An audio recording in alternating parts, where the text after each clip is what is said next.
And then I look, and he's there with George Clooney and two or three other guys, and Bruce Willis. And Bruce Willis is the guy that wants to hit it.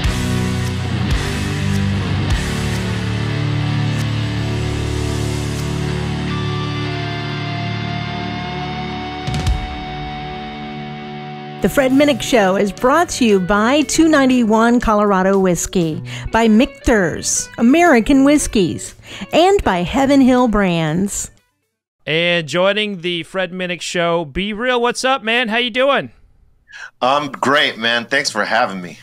Hell yeah, man! I've been a fan, since I was a kid, getting in trouble for listening to your music, and I had this principle. Your music and NWA, Eazy-E's music was banned in my school, and this principal would find our cassette tapes and smash them with his paddle. So that's cold-blooded, man. This was early '90s, man. There was no love for hip hop and hard rap in Oklahoma. That's crazy because, I mean, you spend your money on that and the principal is not your parent and they're smashing something you paid for. Yeah, well, the parents usually told them to do it too. So too. Yeah, yeah, we didn't have much support. In my time. I get it. I totally get it. So you all just played "Welcome to Rockville." How did that go? What was that? Awesome. It was awesome. For me, with doing the rock and metal festivals and all that stuff, it's kind of surreal to me because, I mean, we're a hip hop group, but growing up, Muggs and myself and Sen Dog and even Eric Bobo, we would listen to heavy metal and rock and stuff like that. So we feel natural in that setting. But it always like still surprises me when, we get these offers to go do these metal fests because, we are a hip hop band. But when we get there, all the nervousness and anxiety goes away and, we click into head chop mode and we hit the stage with 100% momentum and energy and attack it like it's any other show. Yeah. And it ends up working out for us, but it's fun, man, because, I mean, the hip hop crowds and the metal and punk rock crowds are two different beasts, and to see them going crazy is it's an amazing thing. Well, and that festival, of course, made a lot of national headlines with yes. Brass Against, the lead singer pulling her pants down and peeing in a guy's mouth. Have you seen anything crazier than that at a festival? My God. Well, look, that was pretty crazy, especially I'm a fan of Brass Against, and this was I think our first time playing with them on a festival, and then to see that, we were on the opposite stage, so we didn't get a chance to see that direct. We only seen it like hours after it happened. I never quite seen something like that before. I mean, the closest thing I've seen to that, we play a number of festivals. One of them was Rock am Ring in Germany, Rock am Ring, and this night, Rammstein was headlining, and we were under them. We were co-headlining or support for Rammstein at Rock am Ring in Germany, and this is their backyard. This is their home court. This is there. So we're playing our set, and normally in Germany, Cyprus, we're a big goddamn deal out there, and people go crazy for us. But on this night, they were kind of like, all right, Cyprus, cool. We're waiting for Rammstein, right? And, we're like, we got off stage and we're like, man, that was interesting, because usually we get people the fuck up. And this night, it seemed like they were reserving their energy, right? So we stood back, and because we normally, sometimes we just sort of leave after we're done. We smash the set and we leave. But this time, Rammstein was playing again. This is their backyard, and we hadn't seen them play in a while, and they're always pretty goddamn interesting and entertaining. And on this night, they had what looked to be gold statues on the end of their stage, and they had this big cannon that was shaped like a penis that they would shoot white shit out of during the course of the songs and stuff like that. It was a crazy visual. A lot of sexual tones in that particular set, and we were just paying attention to everything. They were blowing flames, with flamethrower masks that they were wearing. But that wasn't the crazy thing. The crazy thing was when the statues started to move and have sex on the stage. We're like, oh shit, those aren't statues, those are people, and they're fucking. And that was pretty fucking wild. Wow. I mean, hey, it's a long story, but yeah, Germany, man. Anything goes there, right? Almost anything. Well, yeah, I guess anything. Fuck. They were actually. I'd never seen that before. I mean, but those guys are they're artists, right? They're art students, and they go for something totally different in their show, and people were loving it, man. I mean, fucking the craziness that was happening in the crowd. I understood that they were reserving their energy. It wasn't that they didn't like us; they were reserving everything for what was coming next, because we didn't know. Yeah, and a bunch of sex on stage and Rammstein. What can go wrong? I mean, that's the they're or what can't be right. What can't be right? I love it. So I sent you some really great whiskey, and a lot of it has to do with, I feel like, a little bit of your story. I've got some things that kind of play. I think to your history a little bit. I got Bardstown Fusion series. I sent you that. I sent you Barrell Seagrass, one of the best whiskeys of the year right now, and I sent you a vintage bottle of Jim Beam. So this would be from the 1970s. I see that. I sent you some Colorado whiskey. It's got some aspen finish, and then I sent you a Michter's 10-year-old. And that is where we will start our tasting. So we'll start with a Michter's 10-year-old. All right. Now, do you drink a lot of whiskey? I've been known to drink some whiskey. Yeah. Do you find it pairs pretty good with weed? You know what I find is when I drink whiskey, I better have a whole lot of weed that day because it makes me smoke more. I'll go through all my weed that day with some whiskey. All right. Well, just then I hope you're prepared today because we got five good ones to sip here. Yeah, I'll probably be smoking a lot of weed today. And if you got to light up on while we're here, that's fine too. Okay, that works for me. I don't have anything to join you, but I respect that. I did. I was hanging out with Killer Mike not too long ago, and he was explaining to me the notes from the weed, and I paired a whiskey to it, and he was just like, "Holy shit, that's awesome!" So I think there's some symmetry there with pairings for sure. I agree. So when this is much like the creation of cannabis. Whiskey is an art form in a glass or a bottle, and it really starts with the color. When bourbon goes into the barrel, it's as clear as the water from your tap. So that color is all from the barrel. It's been moving in and out of the wood for in this case 10 years.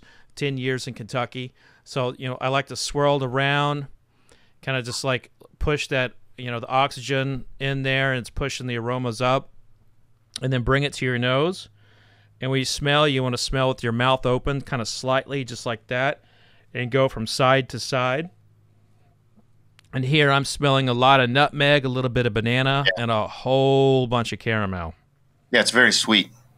It's got a sweet note to it. And then when you taste, you just want to put a little bit on your tongue, kind of feel it, like work around. There's a lot of ways to do it. You can kind of push it around your tongue with the Kentucky Chew, which is going like, or you can just push it on the roof of your palate and move it around.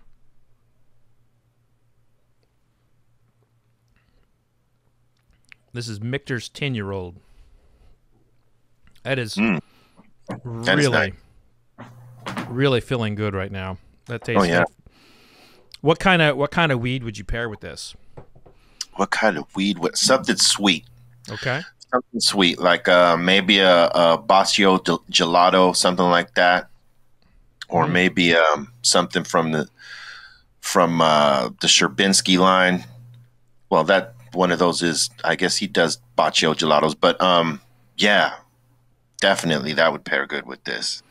Yeah, and I think sweet, like spice, like the spicy flavored weed. I mean, because there is a difference, just like you said with you know how some of these are processed. You know, there are different flavor notes, and you know you could totally pair up certain flavors of cannabis to certain flavors of whiskey.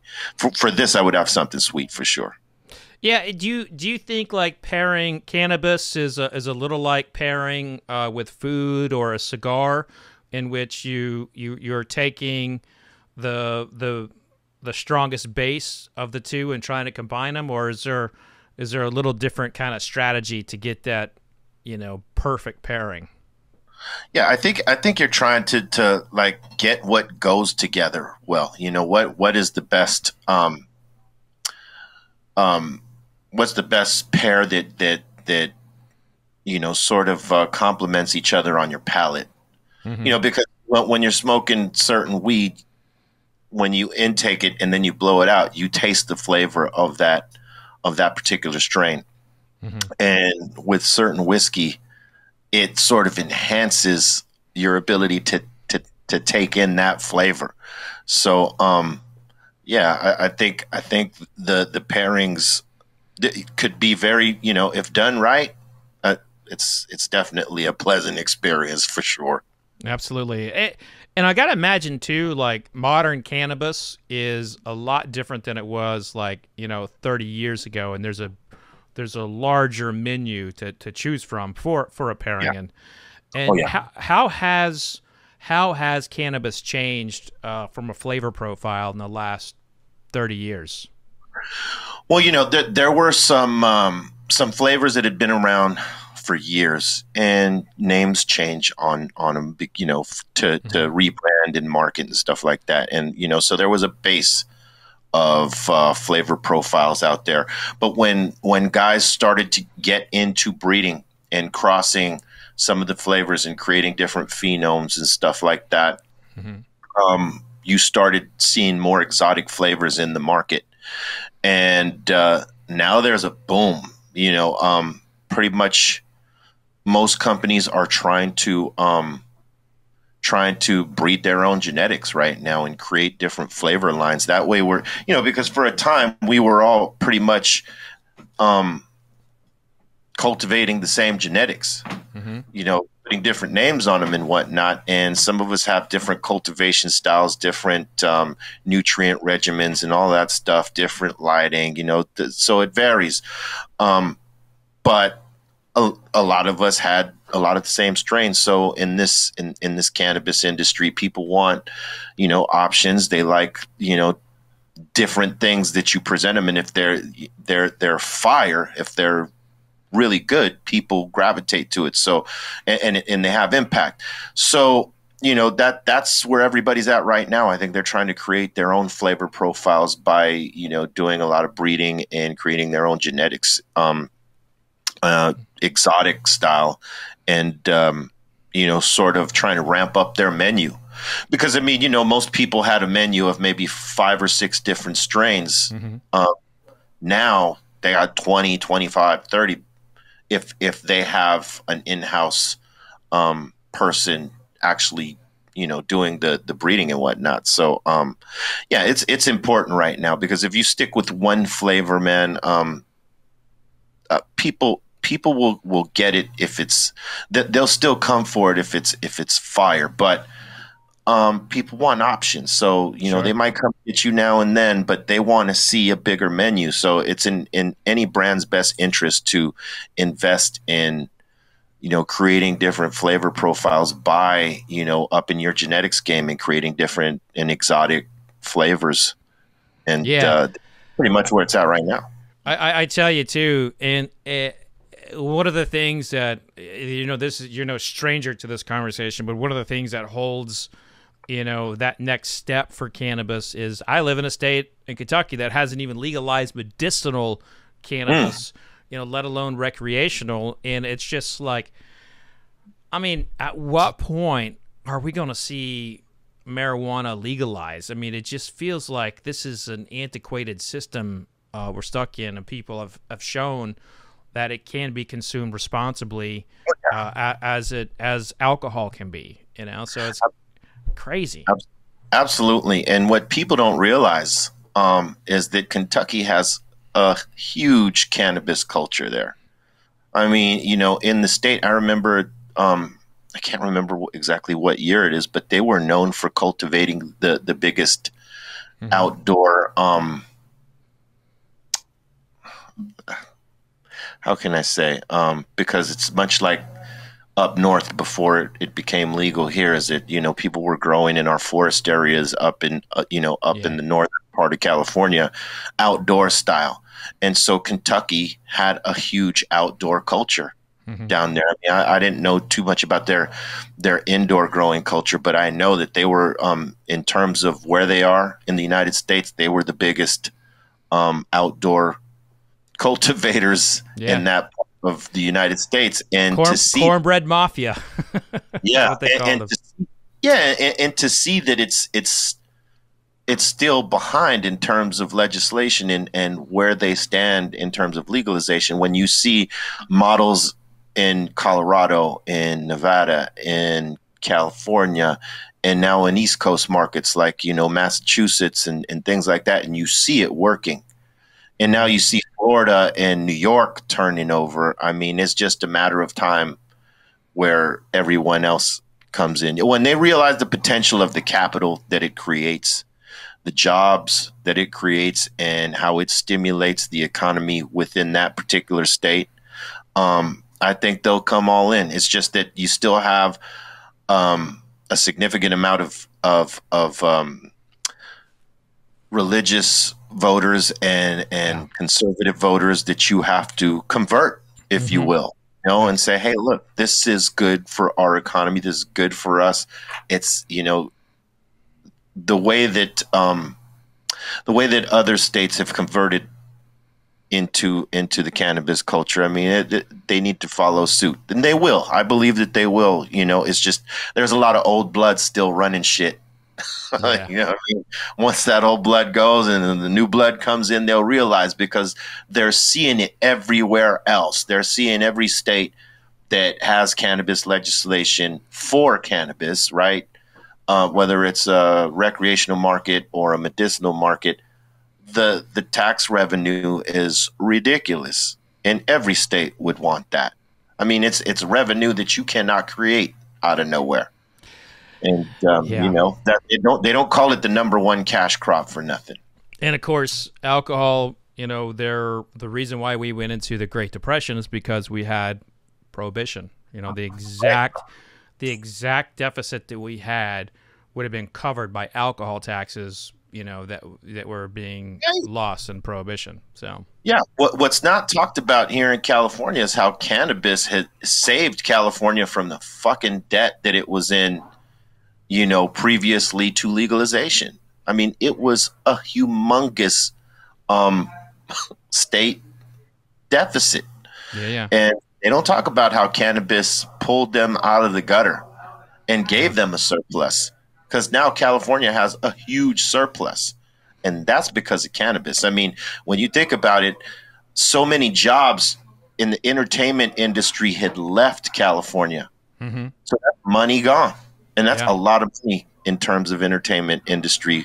Cannabis came and pulled California out of the goddamn gutter. And I would imagine a lot of other states that were in desperate need of this revenue that actually legalized or, made medicinal legislation. So they don't talk about it much, but cannabis saved many asses out there. Yeah. Yeah, it's not something you see the politicians getting on a plank about and talking about. So now we are going to move to the Bardstown. Fusion All right. Series. This will be in one of your like The sample small one. bottle size, so it'll be in one of the smaller ones. This is from it's called Bardstown Bourbon Company. It might Gotcha. be labeled as BBC, but this is going to be a blend of 12-year-old bourbon, 3-year-old bourbon, and 2-year 10-month bourbon. So this is a composite. This is a Fusion Series 2. It is a composite of some old and some young. So this would be I don't know. I don't quite know the aging. Is there an aging process with some finer cannabis? Is there anything like there is with whiskey? Sort of. But usually the way that it's done is it's, you know, once it comes out the drying room and it's ready for packaging, goes to the shelf. Now what the consumer does after that, you know, it's pretty much on them, right? So like, I know that if you let's just say you had a fresh crop and you were down to the last day before packaging and stuff, and you got it all perfect, you know, your whole system, and you put it into whatever packaging you get. That's the way it goes out, because it's you know, it's considered perishable. Like there's an expiration date. But if you're a connoisseur like myself, there's ways to preserve the herb for about 6 months to a year. And what people don't realize is that the longer you let it sit, if it's being preserved properly, which is normally in a dark place, normally about maybe 75 degrees or so, like, and you know, probably the humidity is subjective, but let's just say you had a dark closet that stood at 75 degrees. That's the best place to store your weed if you have a lot of it and you want to get the most out of the flavor. Because I tend to, you know, like my theory and from whatever I've experienced, because I get enough weed to hold on to for a while. So the longer that I've let it sit, not a year's time, but let's just say I got the jar today. If I let the jar sit for about 2-3 months, when I go back, if I've been burping the jar, which means opening it for maybe 30-40 minutes, maybe an hour, and then closing it back up. If I do that, by the time I hit it 2-3 months later, the flavor is gonna be crazy, and it's not gonna have any harshness. And the impact is still gonna be there. So, but what happens with cannabis is that people tend to consume it fast. You know, they don't necessarily hold on to it unless you're buying a lot of it. Some people buy an eighth, that eighth is gone in a day or maybe 2-3 days. So it all just depends on you know, the level they're on in terms of smoking. I wonder, like, you know, could you take some buds and age them in like in like a used bourbon barrel, you know, get some like interaction with the oak or anything like that? Has that ever been done? You know, I don't know if anyone's ever tried that, but that would be interesting. I mean, I would definitely, you know, I would try that. Okay. Why not? You know, because it's in a barrel. A barrel is very dark. There's no light hitting any of the cannabis inside of it. And I think if it's airtight, you know, if it's airtight, air sealed, but it's burped like we talked about for about, you know, I don't know, 6 months to a year. I would like to see how that tastes. Well, I think we just established an experiment here for gotta try that. What to do. So a lot of things get aged in bourbon barrels. Tabasco sauce, of all things, is aged in bourbon barrels for 3 years. Jeez, you learn something new every day. So here we go to the Fusion from Bardstown Bourbon Company. This has got kind of a bitter nose for me, like bitter, like a bunch of like peanut or pecan, like nutshells kind of thing. Yeah. And maybe like a hardware store by the lumber area. Yeah, it's very earthy like that.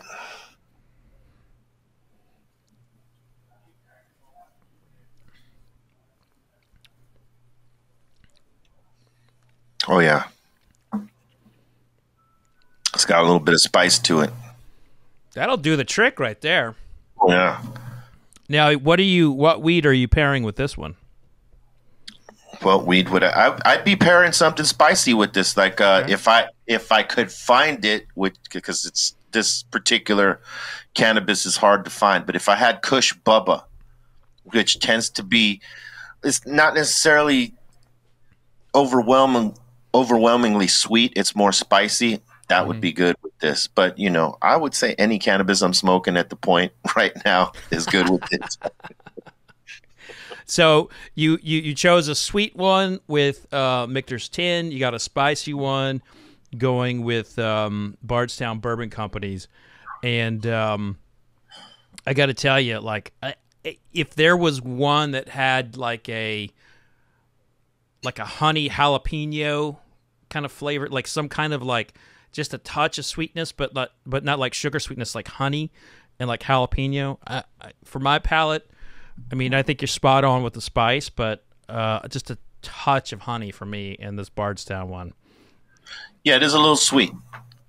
It's definitely sweet. You could even smell it on the swirl. I mean, I kind of want to keep sipping on it and just talk, it's But the spice it's a fun sipper. Yeah, it is. It is good because it's also it's spicy, but it's smooth. Yeah. Like it doesn't go down like harsh at all. It's very nice. So in this new video game you have, could there be a new place where you're doing like whiskey and weed pairings? I'm gonna have to look into that. That's not a bad idea. Shit, call the developers and be like, "Hey, I got an idea." I mean, someone gave me an idea. I mean, you just straight tap into the whiskey world, which is a good healthy 8 million people on a by second basis. But tell me about the new game that I think it just got announced like a couple weeks ago, like some new collab you got going. Yeah, it's called BReal'S Monster Buds, and it's a game where you pretty much are trying to cultivate the most monstrous buds ever, and obviously you got to go through certain phases to get the certain nutrients and then the points and all that stuff to create the biggest, best cultivation, growing the monstrous weed and all that stuff. I've always like tried to do different things in whether it been music or cannabis or tech or whatever. I'm just always trying to do out of the box things for myself. Right. And if you would have asked me 30 years ago, would we be involved with doing any sort of gaming, it wasn't necessarily on our radar. That wasn't something that was that we were looking at because we were so focused on music. Mm-hmm. So it's a trip to have this game out there, and people that have played it are they're having fun with it. We haven't gotten any negative feedback. All the feedback's been pretty damn good about it, and so I'm looking forward to doing some more, in this particular arena. That's awesome, and I'm telling you, like, get them connected in with the whiskey crowd for some pairings. That could be fun. Yeah, that could be a lot of fun. At an extra level. So now I want to take you back to the to the 1970s, where if we're doing what we're doing right now, we're probably both in jail. Right. And even whiskey in the 70s, even though we're very far removed from Prohibition, I mean, there were still, even now there's a lot of dry counties, but back then, you would not have seen anybody, talking about whiskey on national television. Just last week, I was on the Today Show talking about what I do. And so you have like today, like everything's kind of turning a little bit. But when this bottle right here was made, I mean, there's a good chunk of this country would think that you're going to be going to hell. So, you know, this was distilled in a very, very different time when drinking whiskey was bad, smoking weed was bad. But a lot of things were okay that we don't consider okay anymore. Right. When you were smoking weed and doing Jim Beam, it was called the high beam. Oh. See what I did there? I like it. All right. So just a little kind of commentary on like how they made whiskey back then. It really would not have been too different than today at Jim Beam. You know, they might have changed some equipment. The recipe would have been the same. The yeast would have been the same. The big difference would be the grains that they were using. You know, today, you know, there's a lot of introduction of genetically modified organism into the grains. This would not have been happening in the 1970s. They'd have been using different wood. Obviously, the water would have been different.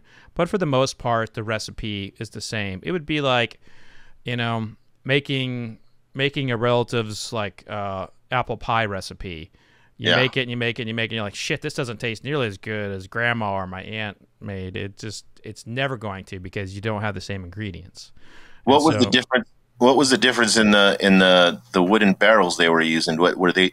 It was, you said it was a different kind of wood, right? So it would have been the same, been from the same region. It just would have been like, you know, today, you know, you're looking at trees that might be third or fourth growth in a particular region, whereas there could have been some first growth and most definitely second growth oak trees.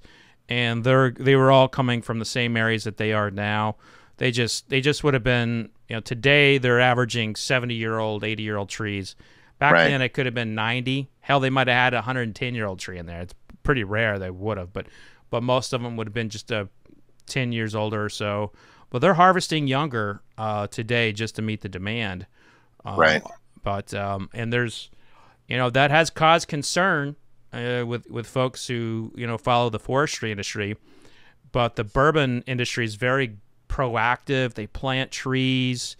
They're always out there trying to raise awareness. And one of the key differences in the Southeast, especially versus California, is that the forests here are like, they are tightly managed.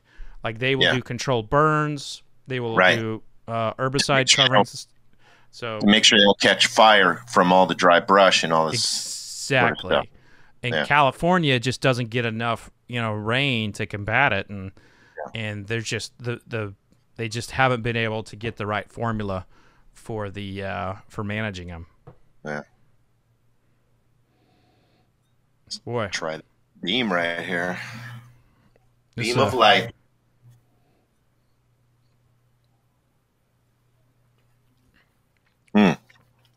Very smooth. Not spicy at all. No, this would just be easy sipping, I would say. Yeah, easy sipping. Yeah. I mean, it's very smooth. And it you know, if it's got a dominant characteristic, it'd be vanilla for me. Yeah. Who's the most interesting person that you have smoked with that just kind of caught you off guard and you're like, didn't see this coming, you know, like this person's cool? You know, I always say Bruce Willis. It's Bruce Willis. I was in a club right above the Troubadour. There was a hip hop club there here in Los Angeles, and a lot of the who's who in hip hop and entertainment would come there, because it was sort of an exclusive hip-hop club, right? It had a dance floor on the bottom and balcony on top with a bar on top. There was 2 bars downstairs and upstairs. Most of the celebrities and athletes and whoever was coming to that club would be up on the top. You know, they would not be on the dance floor. They would be up on the balcony. And it's not a big club. But I was up there one night with a few of my boys. We were hanging out, and whatever club we went to, we were smoking like it was normal. This was way before legalization. This was way before the 215 came into play down here. We were just smoking anywhere like we owned the fucking place. We just did not care. So that was our protocol anywhere we went. And so we were smoking like we normally were in this club, and Mark Wahlberg comes over to me. And I knew Mark from when he was doing music. And he was, one of our boys. And he was like, "Yo, B, what's happening? Blah, blah, blah." I'm like, "Hey." He goes, "Hey, can my friend, hit that weed with you?" I'm like, "Hell yeah." I didn't know who he was talking about. I thought it was maybe just one of his boys that, one of his old school homies. I don't know. He was there with a few people. And then I look, and he's there with George Clooney and 2 or 3 other guys, and Bruce Willis. And Bruce Willis is the guy that wants to hit it. And I was like, "Oh shit, Bruce Willis." I passed it to him, and he took a few pulls, big ones. Like, that guy's a stoner, man. Let the fucking smooth taste fool you. John McClane. He's fucking smoking like he's insane. And look, so on the top where we were at in the balcony, the ceiling it's very close. You could touch it, right? And where he was smoking, there was a light beaming down on him, and so you could see that he was smoking, and he felt the light on top of his head, and he knew that he was sort of on blast in front of everybody. He reaches up, he unscrews the bulb, it goes dark, he starts pulling, and all you see is the cherry of the joint just it's crazy. Wow. That was a cool experience. I love that story. I also heard that you were a big fan of the rainbow out there. Like you just kind of like hang out and just, that's like your place. That was our place.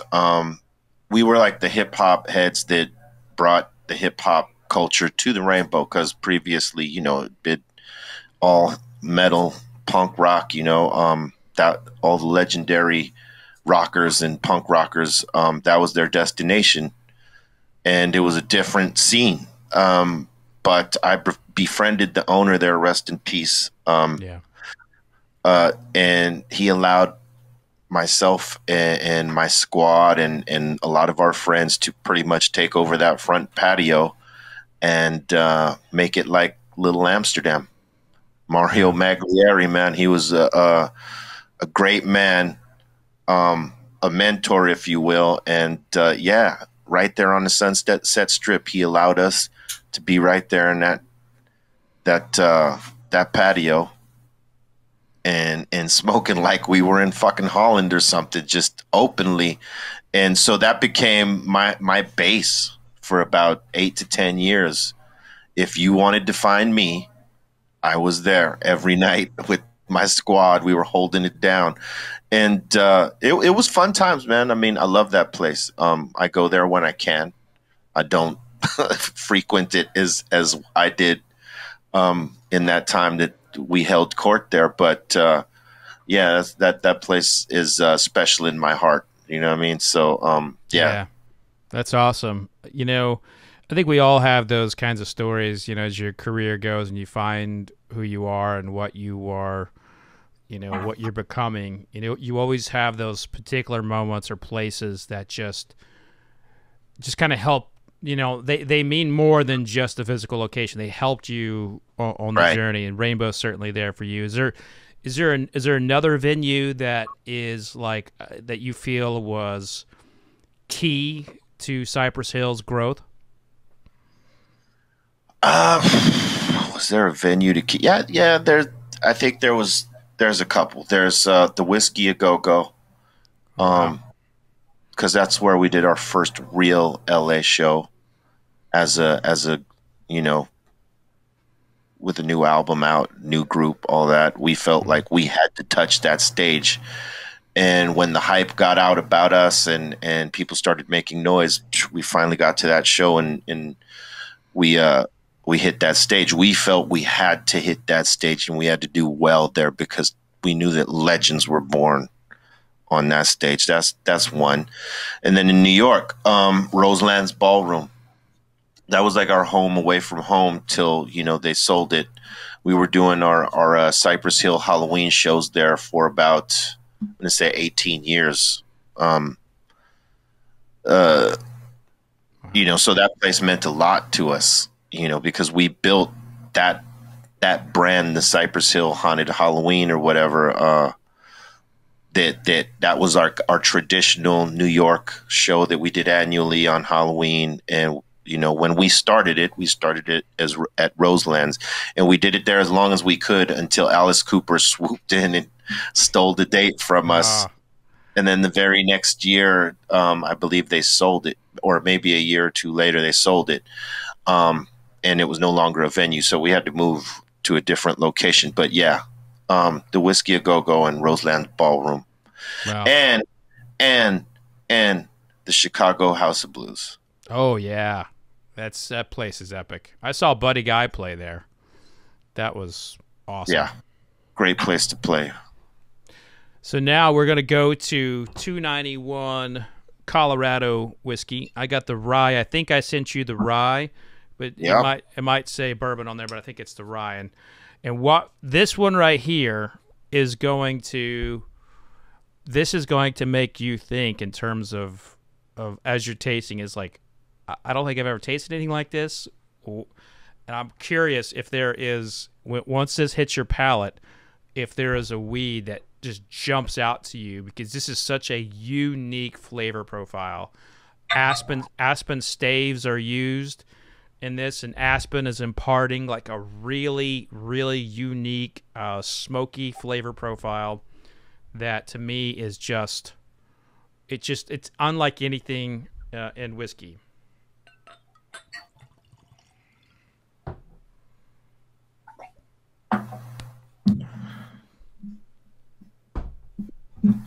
Give it a swirl, then a whirl. Oh, wow. Yeah, that's very unique.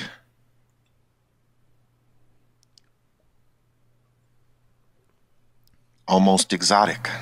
Oh, yeah. Definitely exotic. Ooh, yeah.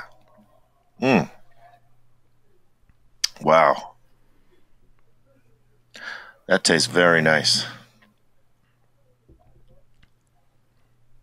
Trying to figure out what flavor would go good with this, but it's so crazy, right? It's like it takes you to a couple different places. Yeah. In terms of the flavor. Yeah.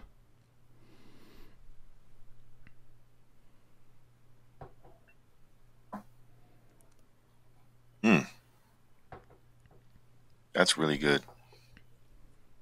It's different.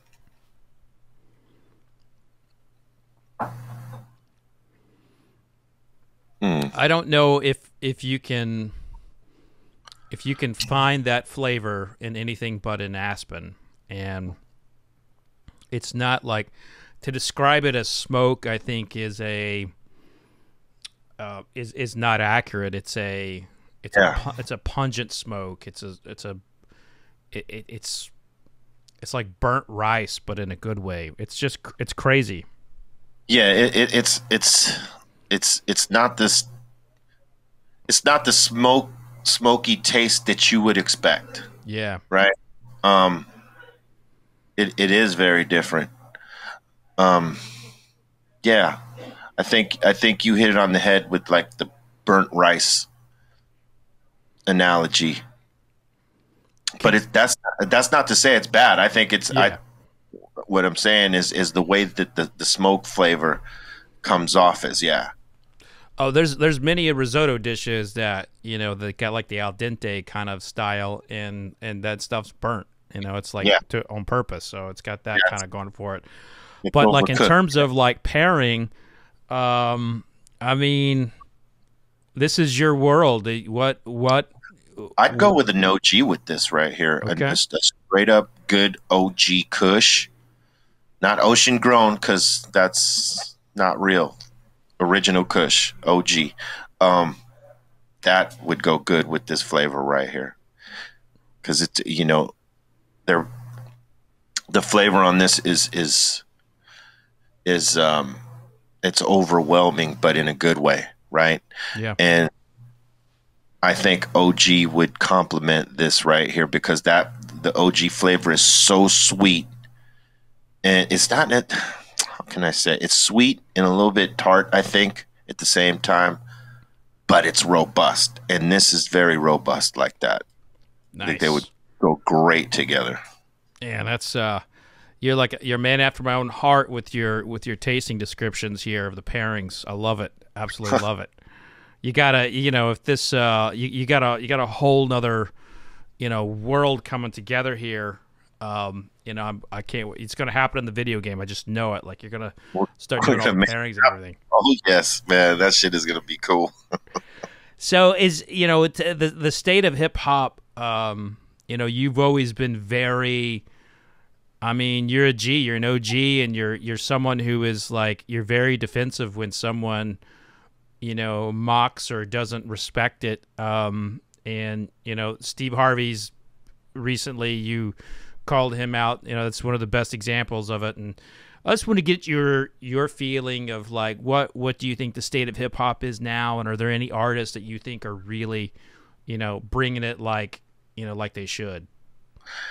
Yeah, there's plenty of artists bringing it like they should, like Kendrick Lamar, J. Cole, guys like that. They're fucking killing it. And there's other guys that are smashing too. They don't get enough credit because, you know, with hip hop, unfortunately, you know, they always want to point fingers at the negative aspects of hip hop, because there are, as in any music form or genre, there's the yin and yang. There's the positive and negative. So you have music that is inspirational, uplifts people, educates people, and then the mindless shit that just sort of makes you do stupid shit. Yeah. And this is the reality of it, right? And it goes in cycles. For a time, this will be the shit everybody's focused on and listening to. Traditionally, there's a cycle, right? And then it flips and it goes into something more party, you know, less consciousness sort of vibe. And then it'll flip to, you know, total pop, you know, nothing controversial, you know, all marketable, all catchy and shit. And then it might flip, boom, and go dark. And then it's, you know, gritty, grungy, grimy shit that people fuck with. So it's always, traditionally it was a cycle, but now you have so much out there. There is no cycle. It's just what you like and what you go for. And unfortunately, what people are driven to mostly, you know, initially, is what radio feeds you for nothing. You know, because we all get terrestrial radio for free. It's in every car. You know, so if you're driving, boom, you turn on the radio, it's fucking right there. And they'll force feed you the bullshit that is mindless, that means nothing, non-controversial. But as of late, they flipped it. Now there's plenty of controversial shit on the radio. Yeah. And they're force feeding people this shit right here. And just a lot of it is not good. So some of it is fucking junk. There's a lot of good music out there, but some of it is fucking junk. And unfortunately, the radio programmers ain't got that game right. I think there's a disconnect, and that's why a lot of people a lot of young folks go to streaming services now and listen to their music, because they don't want to hear what the fuck is on the radio. They're like, that there is still people that listen to it, obviously, millions, but there is, you know, the cycle is gone. Now it's, you go to what you like.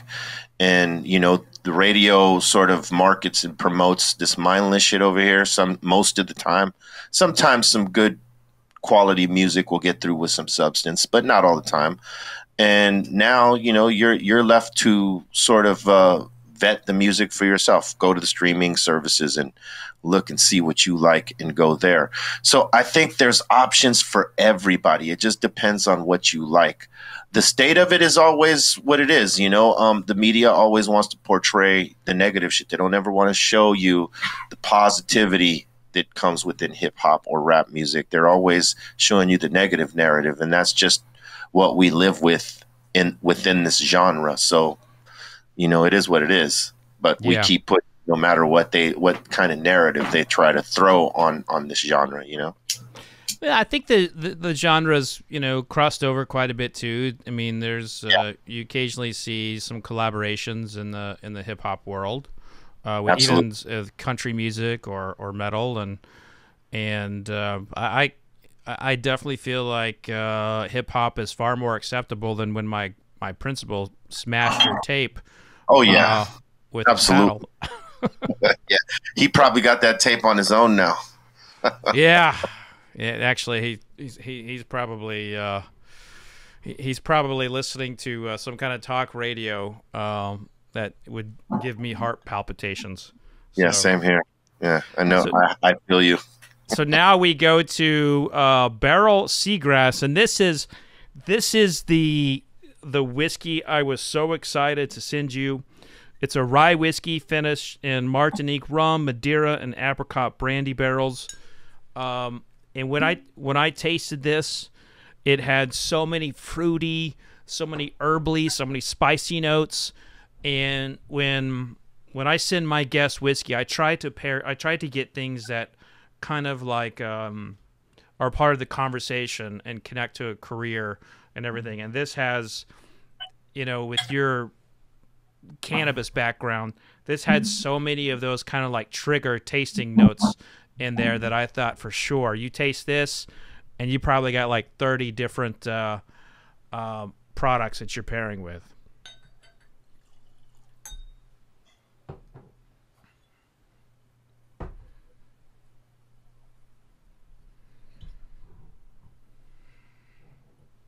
That's nice.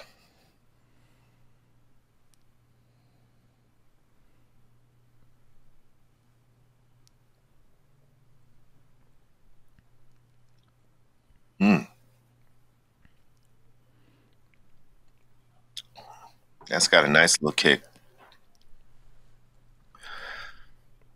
Wow.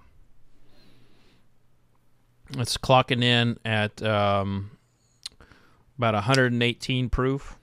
Yeah, that's got kick, but it's not harsh. It's got a good flavor too. Nice little spicy flavor, not too much. Mm-hmm. It's just enough. I'd hit this with some wedding cake.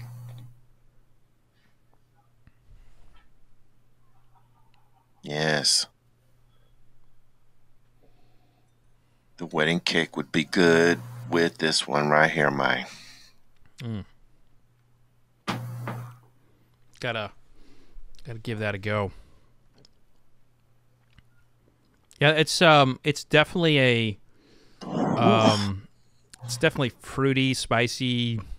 A lot of unique flavors in this that we didn't get before. But as we taste through this, and we've tasted 5, so I know this is what I do for a living. But most people don't sit down and drink 5 whiskeys in a span of an hour. But you're doing it like you're a pro. I ain't gonna lie. You're doing great. I do hit, whiskeys and scotch, the Floyd, we fuck with that over here, and a few others.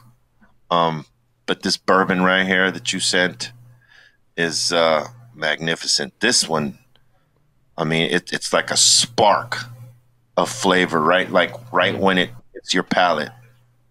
Yeah, it's definitely just all up on there for sure. So we have a an artist who's really came onto the scene of late from our town in Louisville, Kentucky, and he's been doing really great. And I was just Jack Harlow. Have you checked out his stuff? Oh man, I love Jack Harlow shit. You know, I was talking about him maybe about a year and a half, 2 years ago, because somebody asked me, and because they frequently ask me, like you did earlier, like, you know, who are some of the young cats that you're listening to and shit like that. And I always tell them, like Jack Harlow, he's got bars, got a dope style. He's got a voice that cuts through.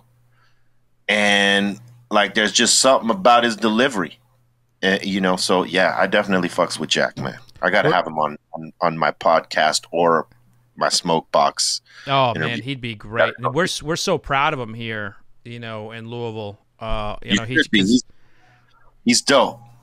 Because much like you represented, you know, your area. Like, I mean, he talks about Louisville everywhere he goes, and he wears his Louisville jacket, and it's like most celebrities from here don't do that. And it's just really, you know, it just hits you right there in the feels. And I'm not originally from here, but it just, you know, when you have a connection to a place, you love to see someone bring it with them when they make it. You know, he represents, and you know, people feel that.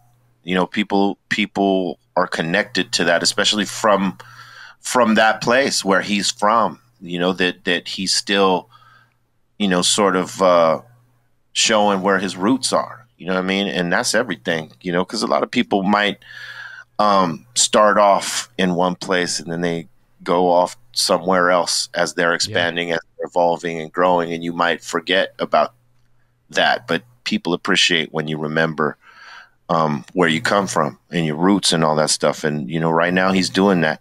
And he's killing verses every song he's getting on. He's fucking doing what he's supposed to do, man. So yes, he's representing. Yeah, properly. he's doing great, and you know, we're proud of him. But and he's you know, he's in Bourbon country, so you'll have to tell him when you all see each other next, like what your favorite was today. So what is your favorite of what we tasted here? All 5 of them. They were all pretty goddamn good, I gotta say. The Jim Beam sour, or Jim Beam bourbon right here. Mm-hmm. That was the smoothest. That was like really smooth. But what I liked a lot, I think, was the Barrell. Okay, so Barrell Seagrass. Barrell Seagrass. Yeah, and really, it should be pronounced Barrell, by the way. But they added an extra L for trademark purposes and called it Barrel. But Barrel, yes, but the Barrel. Right on. So that's your favorite for the tasting. It's pretty good. Yeah, I like that one. But I got to tell you, this last one, the Bardstown. Bardstown Bourbon Company. Mm-hmm. Yeah, it was between those two. I mean, I liked the first two. Mm-hmm. Okay, so no, I think the one with the aspen, right? The real smoky one. So that would have been the one before Barrel. Okay, yeah, that's Bardstown, right? No, that was 291. 91, yeah. 291, yeah, the big one. So it was between 291 and Barrel for you, right? Yeah, that one. And those have a lot of those herbal notes in there, so I can totally see it. I can totally see that. I'm an herbalist.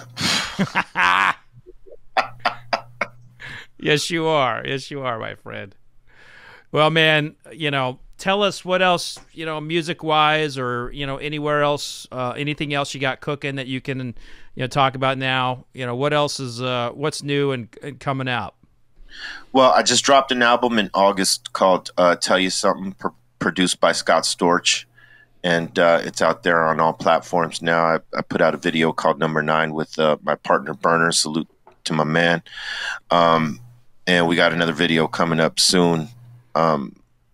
So, we got more music coming with Cypress. We just dropped a new song with Cypress Hill called "Open Your Mind." There's a video to that. We're just keeping busy with the music, from Cypress and, just other collaborations that I do. Burner and I are working on another album with Scott Storch. So, and I'm working on an album with Psycho Les of Beat Nuts, and that one's called Real Psycho. So in terms of music, you know, my plate is like constantly full, you know, in terms of studio work and whatnot. As it relates to this, you know, I do the Dr. Green Thumb podcast from Monday through Friday live on my YouTube and Twitch channels.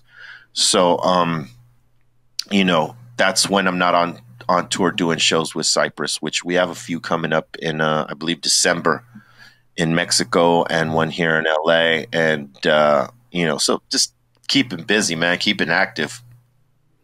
That's awesome. Well, it's so great to have you on the show. Like I said, man, been a big fan since I was a kid, and you know, even through principal disciplinary action.